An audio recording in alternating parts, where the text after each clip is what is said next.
అనే సదస్సుకి విచ్చేసినటువంటి విద్యార్థులకి సుహాసిని లేనట్లయితే గౌరవ అతిథులు విచ్చేసి ఉన్నారు. వారందరి ద్వారా మన సందేశాన్ని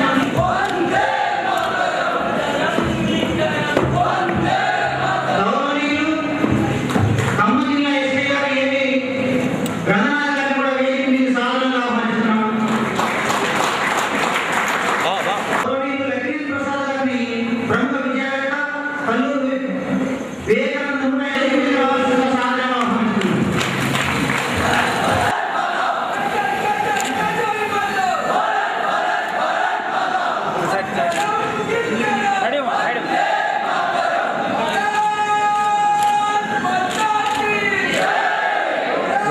ఫోటో జస్ట్ ప్రోగ్రామ్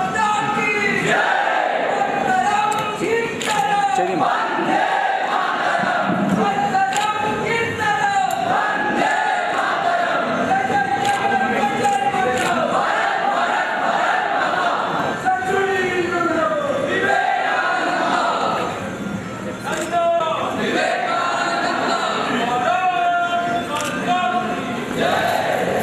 పుష్పగుచ్చాలతోటి మనం సత్కరించుకోవాల్సిన అవసరం ఉంది. రామచంద్ర రమేష్ గారు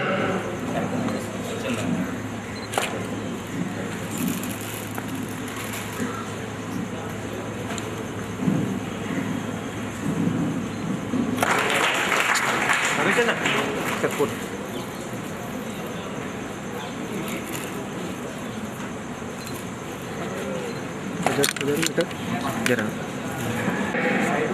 కొత్తగూడెం వంశీ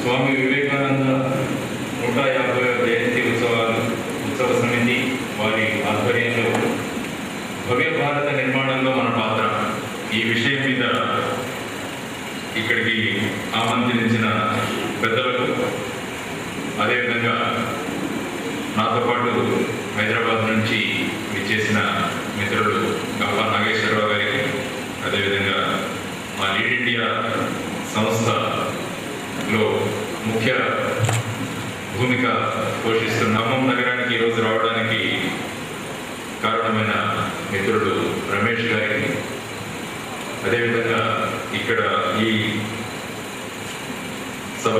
సభకు విచ్చేసిన పెద్దలకు నమస్కారాలు, పిల్లలకు ఆశీర్వచనాలు.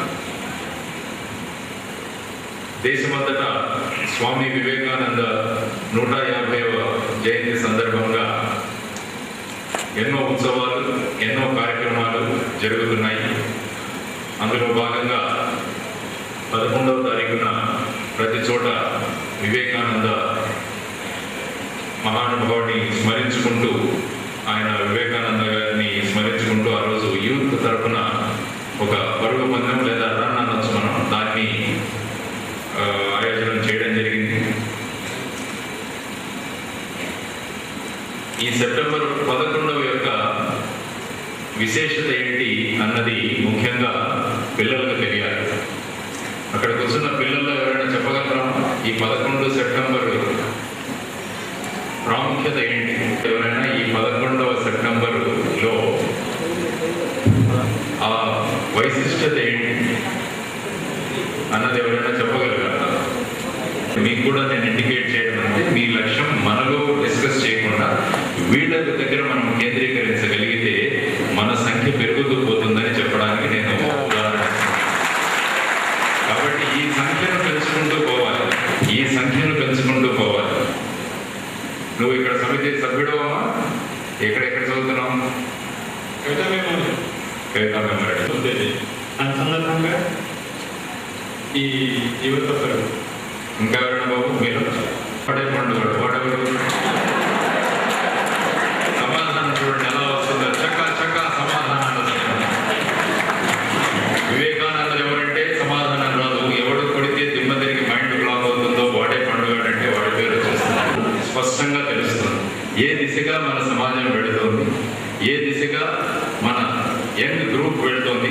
గ్రూపును ఈ గ్రూప్లో కలపడానికి మీరు చేస్తున్న ప్రయత్నాలు ఎంతో అద్భుతం, ఆశిస్తున్నాను. పాపం వీడు మన గ్రూప్ అది, మా గ్రూప్ అది. పాపలు అద్భుతంగా చదువుతారు, వాళ్ళ ఇంట్లో చదువుతారు. మన దేశాన్ని ప్రపంచ దేశాల్లోనే భారతదేశం అంటే ఏంటి అని ప్రపంచ దేశాలకు చాటి చెప్పిన మహానుభావుడు స్వామి వివేకానంద. ఆ అద్భుతమైన వ్యక్తి 1893వ సంవత్సరంలో సెప్టెంబర్ 11న చికాగోలో జరిగిన సభలకు వెళ్ళినప్పుడు అందరూ వక్తలు ప్రపంచంలో ఉన్న వ్యక్తులను ఆడవాళ్లుగా మగవాళ్లుగా మాత్రమే గుర్తిస్తుండేవాడు. ఎవరు లేచినా కూడా లేడీస్ అండ్ జెంటిల్మెన్ అని మాట్లాడేవాడు. అంటే ప్రపంచంలో ఉన్న వ్యక్తులను ఒక ఆడ మగ అన్న భావాలతోనే చూస్తున్నారు తప్ప ఏ భావాలతో చూడట్లేదు. అలాంటి సమయంలో కేవలం 5 నిమిషాలు మాత్రమే ఆ మహానుభావుడికి సమయం ఇస్తే ఆ మహానుభావుడు స్టేజ్ మీదకి ఎక్కి dear sisters and brothers of America, United states of America are America అన్నాడు. అంటే ప్రపంచ దేశాల్లో ఉన్న వాళ్ళని భారతదేశంలో పుట్టిన వాళ్ళు కేవలం ఆడవాళ్ళు మగవాళ్ళుగా కాదు, తమ సోదరులు సోదరులుగా చూసగలిగే మన అద్భుతమైన స్వభావం, ఆ సంస్కృతి సంస్కారం భారతీయులకు ఉందని చెప్పేసి ఆయన అద్భుతంగా ఆ రోజు అక్కడ ప్రపంచ దేశాలన్నిటికీ ఆయన భారతదేశం ఏంటి, భారతదేశం యొక్క ఔన్నత్యం ఏంటి అన్నది ఆయన చాటి చెప్పాడు ఆ మహానుభావుడు. ఆ తర్వాత అనర్గళంగా ఆయన మాట్లాడుతూ పోతే ఎవరు ఆయనను ఆపడానికి ఎవరికి శక్తి చాలలేదు. ఎన్నో విషయాల మీద ఆయన అద్భుతమైన ప్రయోగాలు ఆ రోజు చేశారు. అలాంటి మహానుభావుని 150వ జన్మదినోత్సవ ఉత్సవాలు మనం ఇక్కడ చేసుకుంటున్నాం. కాబట్టి నేను ముఖ్యంగా నా యంగ్ ఫ్రెండ్స్కి నేను మీకు రిక్వెస్ట్ చేసేది ఏంటంటే మన సినిమా ప్రపంచంలోంచి మనం మన రెగ్యులర్ ప్రపంచంలో వద్దాం. సినిమాల వల్ల మనకు ఒరిగేది ఏంటి లేదు. ఏమవుతుంది, మనకు చేరుకుంటాం కానీ సినిమాలు మనకి ఏమైనా చేస్తాయా అంటే ఫైనల్గా ఏమీ చేయవు. కాబట్టి ఆ ప్రపంచంలోంచి మన భారతదేశానికి వద్దాం. మన భారతదేశం యొక్క ఔన్నత్యం ఏంటన్నది మనందరికీ తెలియడం చాలా ముఖ్యం. భారతదేశ ఔన్నత్యాన్ని గురించి ఆల్బర్ట్ ఐన్స్టైన్, ఎవరు ఆల్బర్ట్ ఐన్స్టైన్? ప్రఖ్యాత సైంటిస్ట్. ఆయన భారతదేశాన్ని గురించి ఏమన్నారు తెలుసా? లెక్కించడం ఎలాగో మాకు నేర్పిన భారతీయులకు మేము ఎంతో రుణపడి ఉన్నాం. ఆ పరిజ్ఞానమే లేకపోతే చెప్పుకోదగ్గ ఒక వైజ్ఞానిక ఆవిష్కరణ కూడా సాధ్యమయ్యేది కాదు అని ఆల్బర్ట్ ఐన్స్టైన్ మన భారతదేశం గురించి మాట్లాడారు. కాబట్టి అటువంటి భారతదేశం, అంత ఔన్నత్యాన్ని ఉన్న భారతదేశం ఎంతో గొప్ప దేశం. ఇంకొకరిని వినిపిస్తాను మీకు. బెర్నార్డ్ షా అని వింటారు, ఫేమస్ ఐరిష్ డ్రామాటిస్ట్. ఆయన ఏమన్నారంటే, హిందూ జీవన విధానం సహజతను సాక్షాత్కరింపజేస్తూ అది సరైన విధానం. పాశ్చాత్యులైన మనం కృత్రిమత అనే ముసుగు కప్పుకుంటాం, కానీ భారతీయ వదనాలపైన సృష్టికర్త చేతి జాడను చూపే సున్నితమైన కవళికలు కనిపిస్తాయని బెర్నార్డ్ షా మన భారతదేశాన్ని గురించి అన్నారు. కాబట్టి ఇలాంటి అద్భుతమైన ఔన్నత్యం గల భారతదేశం మనం ఇప్పుడు ఎక్కడ లేదా భారతదేశం యొక్క పూర్వ వైభవాన్ని మనం ఎలా బయటికి తీసుకురావాలి అన్నది మన ముందు సాక్షాత్కరింపజేసుకోవచ్చు. కాబట్టి ఈరోజు చర్చనీయాంశం ఏంటంటే మనం ఏం చేయాలి మన పూర్వ వైభవాన్ని తీసుకురావాలంటే. ఇంకొక చిన్న ఉదాహరణ చెప్తాను నేను. ఓపెన్ హ్యామర్ పేరు విన్నారా మీరు ఎప్పుడైనా? ఓపెన్ హ్యామర్ వినలేదు. ఓపెన్ హ్యామర్ గురించి కూడా ఈ సభలో మనం మాట్లాడుకోవడం అవసరం. ఈ ఓపెన్ హ్యామర్ ఎవరంటే, 2వ ప్రపంచ యుద్ధం జరుగుతున్న ముందు ఆటం బాంబ్ తయారు చేశారు, అణు బాంబ్. అది ఎక్కడ ప్రయోగించారు అమెరికా దేశస్తులు? జపాన్లోని హిరోషిమా, నాగసాకి ఈ 2 పట్టణాల్లో ప్రయోగించినప్పుడు అప్పుడు ఏమైందంటే, ఎవరైతే ఈ అణుబాంబును తయారు చేసే టీం ఉందో, ఆ సమూహం ఉందో, దానికి నాయకత్వం వహిస్తున్న వ్యక్తి ఈ ఓపెన్ హ్యామర్. మూలంగా ఆయన జర్మనీ దేశస్థుడు, కానీ ఆయన వెళ్ళి అమెరికాలో స్థిరపడ్డ మనిషి. కాబట్టి అలాంటి మనిషికి ఈ కర్తవ్యం ఇవ్వడం జరిగింది. నువ్వు ఈ ఆటం బాంబును తయారు చేయాలి అన్న కర్తవ్యం ఇస్తే ఆయన భయపడిపోయాడు. ఇలాంటి ప్రయోగాన్ని చేయడానికి ఎంతో శక్తి కావాలి. ఆ శక్తి కావాలంటే నేను భారతదేశానికి వెళ్ళి రావాలి అని ఆయన ఒక అప్లికేషన్ పెట్టుకున్నాడు. అమెరికాలో నివసిస్తున్న ఓపెన్ హ్యామర్ అణుబాంబును తయారు చేయడానికి నాకు శక్తి చాలదు, అంత కాన్ఫిడెన్స్ నాలో లేదు, అంత ధైర్యం నాలో లేదు. ఆ ధైర్యాన్ని పొందుపరచుకోవడానికి నేను భారతదేశానికి వెళ్ళాలి, భారతదేశానికి వెళ్ళి సంస్కృతాన్ని నేర్చుకొని భగవద్గీతను చదవాలి అని ఆయన అప్లికేషన్ పెట్టుకొని భారతదేశానికి వచ్చి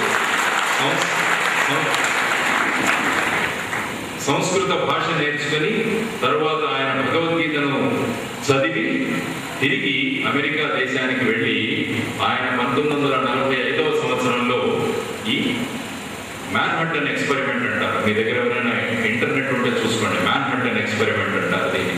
అక్కడికి వెళ్ళి ఆ అణుబాంబు ప్రయోగం చేయడం జరిగింది. ఆ అణుబాంబు ప్రయోగంలో జరిగినప్పుడు వెలువరిచిన కాంతిని చూసి అందరూ నిశ్చేష్టులైపోయారు. ప్రపంచంలో ప్రథమంగా అణుబాంబు ఎక్స్ప్లోజన్ స్ఫోటకం ఆ రోజు అక్కడ జరిగింది. ఆ కాంతిని చూసి అందరూ విస్మయులైపోయారు. కొంతమంది పిచ్చివాళ్ళు అయిపోయారు, కొంతమంది నవ్వడం మొదలు పెట్టారు, కొంతమంది నేల మీద దొరలడం మొదలు పెట్టారు. కానీ ఓపెన్ హ్యామర్ అది చూస్తున్నప్పుడు ఆయన అన్నాడు, నాకు భగవద్గీతలోని 11వ అధ్యాయంలోని 12వ శ్లోకం దివిసూర్య సహస్రస్య అన్న ఆ శ్లోకం నాకు గుర్తొచ్చింది. అంటే ఎన్నో సూర్యులు కలిసి ఉన్న కాంతి కన్నా ఆ విరాట్ స్వరూపం చూపిస్తున్న మహానుభావుడు భగవంతుని ఆ కాంతి ఎన్ని కాంతుల కన్నా ఈ కాంతి కన్నా ఎంతో గొప్పది అని ఆ రోజు ఆయన మన భగవద్గీతను గుర్తు చేసుకున్నాడు. కాబట్టి అలాంటి సంస్కారము సంస్కృతి ఉన్న దేశం మన దేశం. కానీ ఈ సంస్కృతిని సంస్కారాన్ని మనం మరిచిపోతున్నాము. పాశ్చాత్య ధోరణుల ప్రభావంలో పడిపోయి మన దేశాన్ని మనమే కించపరుచుకుంటున్నాం. భారతీయులమని ధైర్యంగా చెప్పే సాహసం, ఆ ధైర్యం మనందరికీ ఉండాలి. ఎందుకు మనం పక్కనకి వెళ్ళి చెప్పాలి నేను భారతీయుడినని మీరు చెప్పుకోగలిగిన స్థితి మీకు మళ్ళా తీసుకొని రావాలి. కాబట్టి ఈ పాశ్చాత్య ధోరణుల్లో మనం ఎలా పడిపోయి పోతున్నామో దానికి ముఖ్యంగా ఏం చేయాలంటే యువత మీద చాలా రెస్పాన్సిబిలిటీ ఉంది, బాధ్యత ఉంది. కాబట్టి యువతరం అన్నది ఎలా ఉంటుందంటే ఆ టైం మీకు తెలియదు. ఆ టైం వెళ్ళిపోయిన తర్వాత అనిపిస్తుంది మీకు, అయ్యో మనం చేసింటే బాగుండేది, మనం చదివింటే బాగుండేది, చాలా మంది చెప్తూ వెళ్ళిపోయారు కానీ మనం ఎవరిని పట్టించుకోలేదే, ఇలాంటివి మనం తర్వాత అనుకుంటే ఆ కాలం అలా వెళ్ళిపోతూ ఉంటుంది. కాబట్టి ముఖ్యంగా ఇక్కడ ఉన్న చిన్నపిల్లలు ఆ తర్వాత యువతరానికి నేను చెప్పడం ఏంటంటే కాలము అత్యంత మహత్వమైనది. అది ఒకసారి వెళ్ళిపోతే తిరిగి రాదు. ఆ 24 గంటల సమయాన్ని మీరు ఎలా ఉపయోగించుకుంటారున్నారు అన్నది చాలా ముఖ్యం. 24 గంటల సమయాన్ని మనం సినిమా పాటలు సినిమా ఆటలతో కనుక మీరు ఇచ్చేసుకుంటే ఆ తర్వాత మీరు కూడా అలా తిరుగుతూ ఉంటారు రోడ్ల మీద. కాబట్టి 24 గంటల సమయాన్ని ఏదో చెయ్యాలి, ఏదో అన్న తపనతో కనుక మీరంతా కనుక చేయగలిగితే ఎంతో అద్భుతమైన మన భారతదేశాన్ని మళ్ళా మనం తయారు చేసుకోవచ్చు. కాబట్టి ముఖ్యంగా ఈ దేశాన్ని పునర్నిర్మించాలంటే మళ్ళా యువకులంతా కలిసి కట్టుగా స్వామి వివేకానంద 151 ఈ దాన్ని ఆచరణలో పెట్టాలి. అది చాలా ముఖ్యం. ఇప్పుడు భగవద్గీత మనం చదువుతాం, కానీ చదివేసి ఊరుకుంటే కుదరదు. చదివి దాన్ని ఆచరణలో పెట్టాలి. అప్పుడే మనం చదివిన దానికి ఏదో వాల్యూ ఉంటుంది. జస్ట్ చదివేసి మనం వదిలేస్తే, స్వామి వివేకానంద గారు అదే అన్నారు. ఎవరో ఒక మనిషి అమెరికాలో ఆయన ఉన్నప్పుడు అడిగారు, నువ్వు మిగతా వాళ్ళలాగా కోటు సూటు ఎందుకు వేసి why don't you become a gentleman అన్నారు. నువ్వు ఇలా కాషాయ వస్త్రాలు వేసుకుని తిరుగుతున్నావు, నువ్వు why don't you become a gentleman అన్నారు. అంటే స్వామి వివేకానంద గారు ఏం ఉత్తరించారంటే దానికి, in your country tailors make gentleman. మీ దేశంలో కుట్టుకునే వాళ్ళు దర్జీలు, వాళ్ళు జెంటిల్మన్స్ తయారు చేస్తారు, కానీ మా భారతదేశంలో అవర్ క్యారెక్టర్స్ మేక్ జెంటిల్మెన్ అని ఆయన అద్భుతంగా చెప్పారు. కాబట్టి అలాంటి మన దేశంలో మన ప్రవర్తన, మన సద్బుద్ధి, ఇలాంటివి భక్తి ఉన్న మహానుభావుడు, దేశభక్తుడు అంటే ఆయన స్వామి వివేకానంద. ఇందాక మనం ఒక్క చెప్పారు, ఆ కాలంలో స్వాతంత్ర ఉద్యమం అద్భుతంగా తయారవడానికి స్వామి వివేకానంద ఒక కాంట్రిబ్యూషన్ ఏదైతే ఉంటుందో అది చాలా గొప్పది. ఎందుకంటే మన దేశాన్ని మళ్ళా పునరుజ్జీవింపజేసిన మహానుభావుడు స్వామి వివేకానంద. ఎలాగో ఎందుకంటే ఆ పాశ్చాత్య ఎడ్యుకేషన్ సిస్టమ్ ఏదైతే మన చదువులు ఈ పద్ధతులు మొదలయ్యాయో ఆ పద్ధతుల వల్ల ఏమైందంటే ఒక నిద్రాణ స్థితిలో ఉన్న భారతదేశాన్ని మళ్ళా తట్టి లేపిన మహానుభావుడు స్వామి వివేకానంద. కాబట్టి ఆయన చేసిన కాంట్రిబ్యూషన్ తర్వాత మన ఒక విప్లవాన్ని సృష్టించిన మహానుభావుడు స్వామి వివేకానంద. కాబట్టి అలాంటి మహానుభావుని కనుక మనం ఆదర్శంగా తీసుకుంటే సరిపోదు, ఆదర్శంగా తీసుకున్న వ్యక్తి చెప్పిన విషయాలను మనం ఆచరణలో పెట్టాలి. ఇది చాలా ముఖ్యం. ఆచరణలో పెడితే స్వామి వివేకానంద పుస్తకాలు ఇక్కడ అమ్ముతున్నారు బాబు, మీరు వెళ్ళేటప్పుడు ప్రతి ఒక్కరు ఒక చిన్న పుస్తకం తీసుకెళ్ళండి. చాలా కాస్ట్లీ ఉండవు, అసలు 5 రూపాయలు 6 రూపాయలకి పెద్ద పెద్ద పుస్తకాలు మీకు దొరుకుతాయి. అందులో రోజు ఒక వాక్యం చదవండి చాలు, ఎంత స్ఫూర్తి దొరుకుతుంది మీకు. ఉదయం లేవగానే మీరు స్వామి వివేకానంద చెప్పిన ఒక వాక్యం చదివారంటే ఆ రోజంతా ఎంతో చైతన్యవంతంగా మీ జీవితాలు మారిపోతాయి. కాబట్టి అలాంటి అద్భుతమైన పనులు మీరు చేస్తారని ఆశిస్తాను. స్వామి వివేకానంద ఏమన్నారో నేను చెప్తాను. నీవు దీనుడవని తలిస్తే దీనుడవే అవుతావు, బలాఢ్యుడని తలిస్తే బలాఢ్యుడవే కాగలవు అని స్వామి వివేకానంద. కాబట్టి విశేషంగా నేను యూత్కి చెప్పేది ఏంటంటే, మీరు మీ గురించి ఏ అభిప్రాయంలో ఉంటారో మీరు అదే తయారవుతారు, అలాగే మీరు తయారవుతారని స్వామి వివేకానంద స్పష్టంగా చెప్పారు. నేను బలహీనుడను, నేను ఏమీ చేయలేను అని మీరు అనుకుంటే మీరు అలాగే తయారవుతారు. కానీ నేను ఏదో చేయగలను, నేను రేపు ప్రపంచానికి ఏదో చేసి చూపెట్టగలను అని మీరు కాన్ఫిడెన్స్ లో ఉంటే ఖచ్చితంగా మీరు ఆ స్థితికి మీరు చేరుకోగలరు అని మీకు సెల్ఫ్ కాన్ఫిడెన్స్, ఆత్మధైర్యాన్ని బోధించే అనేక విషయాలు స్వామి వివేకానంద గారు చెప్పారు. కాబట్టి ఆయన పుస్తకంలోని ఒక్కొక్క వాక్యం చదువుతుంటే ఇంకొకటి ముఖ్యంగా నేను యువతకు చెప్పాల్సింది ఏంటంటే, ఓన్లీ డబ్బులుంటేనే వాళ్ళు పెద్దవాళ్ళు అవుతారు అని అదొక మన పిల్లవాళ్ళలో అదొక అభిప్రాయం. మా నాన్నగారు ధనికుడు అవుతేనే, మా నాన్న దగ్గర కోట్ల కొద్ది సంపాదన ఉంటే తప్ప నేను గొప్పవాడిని కాలేను అని చాలా మంది యువతలో ఒక విశ్వాసం. అది నేను చెప్తాను, అది కరెక్ట్ కాదు. స్పష్టమైన ఉదాహరణ నేను ఒక మహానుభావుడి గురించి ఇస్తాను. ఆ మహానుభావుడు ఎవరో మీరు చెప్పండి. అత్యంత పేదరికంలో పుట్టిన ఆ మనిషి, వాళ్ళ ఊరిలో స్కూల్ లేక ఏం చేసేవాడంటే ఆయన రోజు నదిలో ఈత కొట్టుకుంటూ వెళ్ళి పక్క గ్రామాల